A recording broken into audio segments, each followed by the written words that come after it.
আসসালামু আলাইকুম রহমতুল্লাহ বারাকাতুহ। আজকে আমি এমন একটা রোগ নিয়ে আলোচনা করতে চাই, যেই রোগটা অনেকের ক্ষেত্রে অত্যন্ত জটিল। সারা বাংলাদেশে একটা জরিপে দেখা গেছে যে 100 জনে 23 থেকে 27 জন লোক এই রোগে আক্রান্ত। তার মধ্যে মহিলারা বেশি আক্রান্ত। সেই রোগটা হলো অর্শ, গ্যাস, পাইলস বা ফিস্টুলা।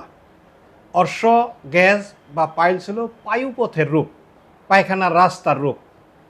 এই রোগটা প্রাথমিকভাবে একটু ফুলে ব্যথা করে বা রক্ত যায়, আর দ্বিতীয় পর্যায়ে গেলে আর একটু বেশি ব্যথা করে, তৃতীয় পর্যায়ে গেলে ভিতরগতভাবে ফোলা থাকে, বাইরেও ফোলা বের হয়, মাছের ঠোঁটের মতো বের হয়, পায়খানা করার সময় প্রচণ্ড ব্যথা করে এবং টাটকা রক্ত যায়।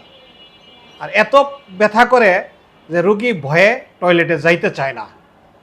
এই পরিস্থিতিতে যখন পড়ে তখন প্রাথমিকভাবে বিভিন্ন জনের কাছ থেকে ঔষধ খায়, যেখানে শুনে রোগী আরোগ্যের জন্য স্বাভাবিক সেখানেই যায়।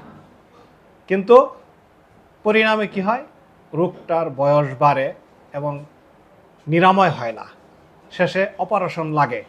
এমনকি অনেক রোগী অপারেশনের পরেও সম্পূর্ণ নির্মূল হয় না। এই জন্য এটার উপর আমি ব্যাপক রিসার্চ করছি, রোগীর উপর, রোগের উপর, এবং এই রোগের কোন পর্যায়ে কি গাছ, কোন ভেষজটা একক বা সম্মিলিতভাবে কি কাজ করবে, ফোলার জন্য কতটুকু কার্যকরী, ব্যথার জন্য কতটুকু কার্যকরী, রক্ত বন্ধ হওয়ার জন্য কতটুকু কার্যকরী, ইভেন ঔষধ খাওয়ার পরে রোগীর শারীরিক মানসিক অবস্থাটা ঠিক রাখার জন্য কতটুকু কার্যকরী, সব বিবেচনা করে আমি 17 প্রকার ভেষজ, গাছের ছাল, বাকল, ফল, মশলা, এইগুলা দিয়ে একটা ট্যাবলেট তৈরি করেছি। ট্যাবলেটটার নাম দিয়েছি ন্যাচারাল পাইলস ট্যাবলেট। এই ট্যাবলেটটা যদি কেউ নিয়মিত 2 মাস সেবন করে, আমি আল্লাহর উপর ভরসা করে গ্যারান্টি দিতে পারি যে আল্লাহর রহমতে আপনি এই পাইলস রোগ থেকে, এই অসহ্যকর যন্ত্রণা থেকে, পায়ুপথের এই রোগ থেকে চিরতরে মুক্তি পাবেন।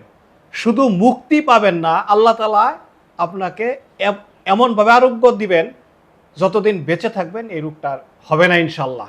You will be cured for ever.